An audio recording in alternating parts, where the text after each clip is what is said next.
Bienvenue à tous, bienvenue sur ma chaîne, c'est Astrologie, mon astrologie podcast. Aujourd'hui, je vais faire une petite vidéo qui n'a rien à voir. Si ça touche à l'astrologie et globalement à l'ésotérisme, c'est pas un coup de gueule, mais je dirais juste que c'est une petite remarque que je me suis faite. Donc, j'ai intitulé Astro Télé, Marie au premier regard. Parce que c'est vraiment de ça qu'il s'agit. Donc, moi, je regarde pas vraiment la télé. Mais bon, c'est des passages qui sont passés un peu sur les réseaux sociaux. Voilà, si on travaille un peu sur les réseaux sociaux, on voit pas mal de choses. Et j'ai décidé de l'appeler Astro Télé. Voilà. Pourquoi? Parce que dans cette émission, il y a deux petites remarques qui ont été faites, mais qui sont, je dirais, le reflet globalement de l'évolution de la société. Je dirais sur quelle dérive on va. Euh, en ce qui se rapporte, je dirais, plutôt à l'ésotérisme. Donc c'est vrai que l'astrologie, l'ésotérisme en général, c'est des choses qui ont toujours été, qui ont toujours existé. Je ne vais pas refaire l'histoire. C'est comme des gens qui vous disent non mais l'instinct n'existe pas, l'intuition n'existe pas, donc on y croit, on n'y croit pas. En tout cas, l'astrologie sont basées vraiment sur des faits. Euh, je ne vais pas refaire non plus l'histoire, l'astrologie faisait partie de l'Académie des sciences comme l'astronomie, d'où elle a été éjectée, mais elle faisait partie de cette Académie des sciences. Et c'est basé vraiment sur la prédominance des planètes, le fait qu'elles évoluent, qu'elles tournent autour de certains astres, et qu'elles ont une influence sur l'individu, étant nous-mêmes. Et donc, du coup, dans cette émission, donc moi j'ai vu deux petits passages où on fait un rapport avec l'astrologie, l'ésotérisme. Donc dans l'un, c'est une dame qui tire des cartes pour sa fille, et dans l'autre, c'est une fille qui fait un commentaire sur son signe astrologique. Et de l'autre côté, ouais, donc on a cette femme justement qui tire des cartes pour sa fille pour savoir comment ce mariage va passer, puisque du coup c'est le concept de l'émission de se marier à quelqu'un qu'on ne connaît pas, et donc du coup elle voulait sentir la prédominance de cette union. Et en fait, je voulais juste faire une petite remarque, c'est que dès qu'elle tire les cartes, en fait, on va juste voir que la signification, la résultante justement de ce tirage de cartes va avoir un effet sur toute. Alors, d'après. Va avoir quand même un effet sur l'émission en général, ou comment sa fille va vivre justement cette expérience.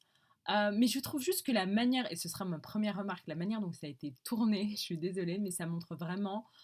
C'est comme si on mettait l'ésotérisme, la divination, le tirage des cartes, tout ça à côté, vraiment. Alors qu'on vit dans une époque où je dirais pas qu'on en a plus besoin, mais les faits réels et l'atmosphère en général, tout le monde fait un peu semblant, mais il est plutôt terne. On sort de 2 ans de pandémie, on ne sait pas si on en a fini, les projets sont à l'arrêt pour certains, on essaie de repartir, des personnes luttent pour garder leurs entreprises ouvertes, c'est que ça reste quand même un contexte assez difficile. Et donc, du coup, on voit ce tirage de cartes, etc. Et l'expérience et les conséquences que ça a justement sur cette personne jusqu'au bout.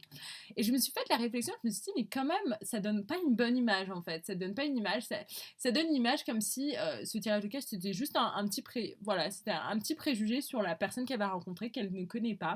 En tout cas, la manière dont ça a été tourné, alors qu'on sait très bien que le tarot, c'est beaucoup plus complexe que ça. Il y a des gens qui pratiquent le tarot depuis plus de 50 ans et n'arrivent toujours pas à maîtriser complètement cette pratique. Donc voilà, je trouvais ça assez réducteur de le tourner rapidement en mode bon, elle tire ses cartes, mauvaise présage, donc mauvaise personne, etc. Et on va voir, je pense qu'on verra au fur et à mesure forcément comment ce tirage va affecter, mais je trouve que c'est très réducteur et de montrer ça, mais je pense qu'aussi c'est aussi le comment dirais-je, comment dirais-je, c'est c'est les conséquences de la vulgarisation en général, de toute connaissance en général. Il y a toujours des dérives, des gens qui vont mal le prendre, et en fait, je trouve ça hyper dommage. Le deuxième point que je voulais aborder, c'était aussi dans cette émission, Marie au premier regard, et on a une séquence assez bizarre d'une d'une d'une jeune femme qui a son frère qui se marie et qui a l'air d'être très attachée à son frère de manière très tolo. Et là, elle discute, vous voyez l'image, elle discute avec la meilleure amie de cette mariée. Et en fait, elle fait un petit commentaire en mode il faut pas trop me chercher, moi je suis taureau. un commentaire qui n'a pas l'air très, je dirais, qui a l'air anodin comme ça, mais encore une fois, ça véhicule une image ah la je suis désolée, mais mauvaise de l'astrologie, où on fait des raccourcis rapidement. Alors vous allez me dire: «Bah, ah, mais tu dis ça, mais tu as fait une vidéo où, tu parlais que les lions, ils sont comme ça, les verseaux, ils sont comme ça et cetera». Alors je le répète encore, c'est des traits de caractère. C'est je dirais des aspects généralistes d'une personnalité qu'on peut voir. Bien sûr qu'il y a des lions qui sont introvertis. Bien sûr, qu'il y a des scorpions qui n'ont pas de problème de confiance, qui sont très ouverts. Bien sûr qu'il y a des béliers qui vont réfléchir avant d'agir. Bien sûr, ça prend en contexte pas mal de choses, c'est pas uniquement le signe solaire. Mais il n'empêche que certains de ces traits apparaissent réellement dans pas mal de personnalités, des personnes qui portent ce signe solaire.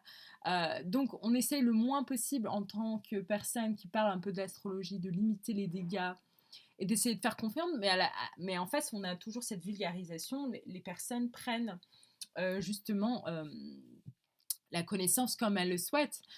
J'ai vu des choses vraiment aux États-Unis où, voilà, par rapport à une date astrologique, les gens font vraiment n'importe quoi. Je pense que c'est nous aussi et je vais le répéter, c'est nous aussi qui faisons ce qu'on veut des astres. Ça veut dire que vous pouvez avoir une très mauvaise période, mais tous les jours, c'est vous qui faites le choix de réagir tel ou tel à une personne, de réagir de telle ou telle façon à un événement. On garde son libre arbitre et c'est encore cette dichotomie ou cette opposition, je dirais, entre garder son libre arbitre et le déterminisme de l'astrologie. Je reste convaincue que les astres ont une force sur nous, mais on reste libre. Donc peut-être que, je ne sais pas, à un moment donné, nos astres vont nous dire, bah, vous allez travailler une mauvaise période. Certes, ce sera une mauvaise période, mais le courage et la foi que l'on a au fond de nous va nous aider à passer cette épreuve et elle va pas se considérer aussi mauvaise qu'on l'aurait pensé. Donc voilà, cette jeune femme fait non mais je suis taureau, elle a essayé les taureaux et je me suis dit mais mon Dieu, c'est-à-dire que les gens ils vont avant de se parler ils vont dire ah mais moi je suis Sagittaire, bah moi je suis Bélier, donc du coup et je me suis dit oh non c'est terrible. Franchement je me suis dit ah mais c'est le risque encore une fois dès qu'on porte parce que en soi l'astrologie il y a quelques années de cela, je dirais même juste avant le Covid, c'était vraiment une pratique qui était réservée à soit des personnes qui en faisaient leur métier, ou soit des personnes qui l'exerçaient, je dirais, dans l'ombre ou dans un aspect très privé de leur activité. Donc, je ne suis pas plus étonnée que ça. Mais voilà, je me suis dit, oh non, encore, enfin, voilà, elle dit qu'elle est taureau. En plus, enfin, cette jeune femme n'est pas très bien apparue dans le programme. Elle avait un comportement assez bizarre. C'est tout ce que je peux dire. Donc voilà, je me suis dit, oh là là, encore, on va voir des gens et tout. Donc voilà, c'était deux remarques que je voulais faire. Je trouvais ça assez triste, mais bon, c'est les risques, je dirais. À chaque fois qu'on découvre un nouveau domaine, c'est vrai qu'on a des personnes qui vont réagir euh, de manière différente. Après, certains diront, bah, ça dépend de la vulgarisation aussi. Il y a des gens qui racontent n'importe quoi sur l'astrologie. C'est le risque aussi. Parce que tout le monde, parce qu'on vit dans une ère comme ça, hein, ça veut dire que, mais ça on l'avait déjà vu depuis longtemps. On vit quand même dans une génération où tout le monde peut parler de n'importe quel sujet. Les barrières sont ouvertes et donc tout le monde peut parler de n'importe. C'est la libre concurrence des marchés, donc on peut parler de tout et n'importe quoi. Et donc c'est à vous de faire votre propre avis sur les compétences de la personne, si elle sait ce qu'elle dit, etc. Donc voilà, c'était juste cette petite remarque. Voilà, une vidéo très très rapide. J'espère réellement que ça n'aura pas de conséquences, mais je sais déjà que voilà, on aura de plus en plus de remarques comme ça, que ce soit dans le domaine de l'ésotérisme en général, dans le tarot, de l'astrologie. Malheureusement, c'est comme ça, il faut faire avec.